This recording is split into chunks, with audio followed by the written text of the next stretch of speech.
For your profound contributions to disproving the theory of spontaneous generation of life, we, the Paris Academy of Sciences, award you, Louis Pasteur, the 1862 Alhumbert Prize. Congratulations. Thank you, thank you. It's been a long road to reach this point, but it was all worth it for the advancement of our scientific knowledge. A long road indeed, Pasteur. Who are all of you? I am Aristotle, great thinker of ancient Greece. I am John Needham, a priest and biologist from 18th century England. And I am Lazzaro Spallanzani, an Italian psychologist, biologist, and priest who studied during the same time period as Needham. Well, what are you all doing here? And why are you on the stage? I'm accepting my award. That award is just as much ours as it is yours. We have all played a role in understanding that life only comes from life. We'd like to show you our contributions to your discovery. The idea of spontaneous generation began during my lifetime, approximately 400 years BCE. I remember seeing life in areas where there had once been none. Frogs in the mud along banks of a river.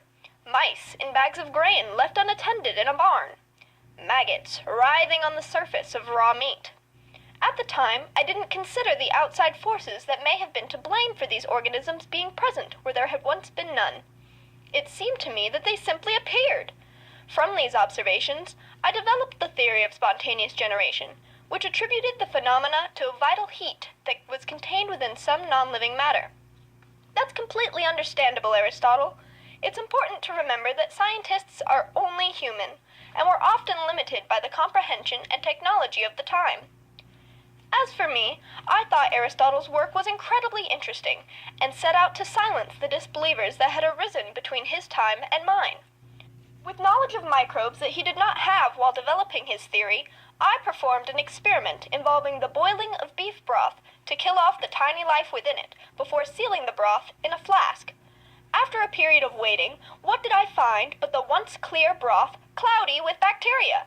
However, while the results of my experiment seemed undeniable at the time, today's scientists know that some bacteria is remarkably resilient, and an incredibly high temperature over a great length of time, a length much longer than I used, mind you, is required to kill them off.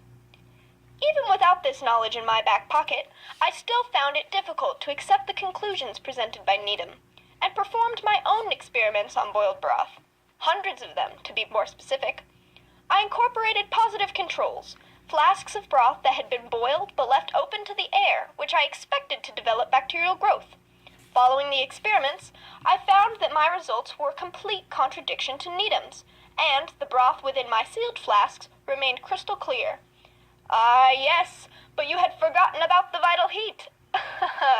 Yes, the vital heat. In defense of his conclusions, Needham claimed that Spallanzani's reckless boiling procedures had killed off the vital heat within the broth. His unsealed flasks showed signs of bacterial growth because the broth had access to the air, which was able to revitalize the life force. The sealed flasks, however, did not. This was an argument that the knowledge of the times did not allow me to combat, and the debate lay dormant for about a century until I crafted my swan neck flasks. Needham wanted air, so I gave him air, but the long curving necks on my flasks ensured that any airborne microorganisms would not be able to settle onto the broth. I incorporated both positive and negative controls in my experiment, sealing some flasks completely and breaking the necks off of others, and found that even with access to air, the broth in my custom flasks remained crystal clear after boiling. It was at this point that the debate was laid to rest, as the scientific community finally agreed that life only comes from life. You're right. This award is as much mine as it is yours. I thank you, gentlemen, as does the entire scientific community.